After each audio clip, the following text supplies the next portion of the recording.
Hi, what's up guys? This is William. In today's video, let's talk about TPR. My classroom. Again, faster. Look at my classroom. Again, faster. Look at my classroom. Good. Classroom. Classroom. Class.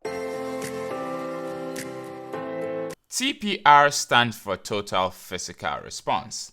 And what this does is it takes learning a step further and it helps the kids remember whatever it is that you're teaching them. So, for example, in teaching kids, there are a lot of methods that we have to adopt in order to make learning much easier for them. One of the ways is the use of something like flashcards. Using something like this to teach kids makes it more interactive. So it's easier to play games, it's easier for them to interact with these flashcards, and when they do actions, it creates a better imprint on their mind and they're able to remember whatever it is that you teach them. TPR just takes this a step further and helps the kids do an action with whatever word that you teach them in order for them to remember. So an example of TPR will be something like run when you do the action run, or walk when you do the action walk, or something like apple when you do the sign and the kids have to do the same in order to know that whenever they do this, this stands for apple.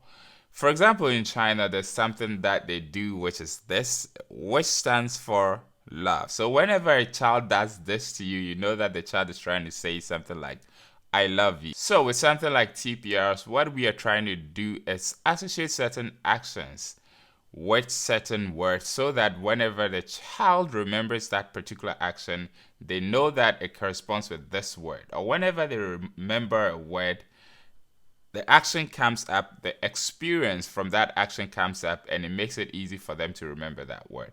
So for example, let's talk about some ways in which you can use TPR. There are a couple of ways that you can teach words with TPR. You can either use the TPR to introduce the word, or you can teach the word first and then you follow with the TPR. So most of the time, I like to actually introduce the word with the TPR. So for example, if you're trying to teach something like home, at a point where the child doesn't know what exactly you're trying to teach yet, and you're trying to pique the child's interest, I might ask something like this.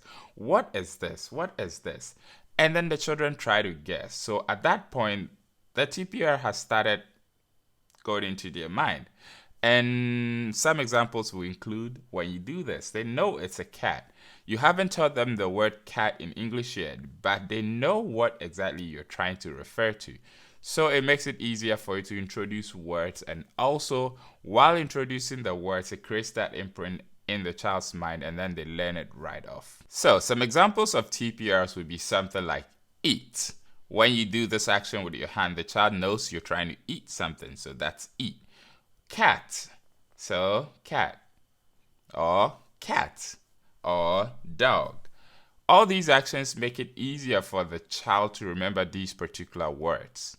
It's much easier for them to associate these actions with the word because it creates a better experience in their mind and it makes it easier for them to remember these words. In most cases when you're teaching and you have to use TPR, it actually works best when you're teaching kids. Not that it doesn't apply when you teach adults, but usually adults think this kind of thing is boring, especially when they haven't tried it already.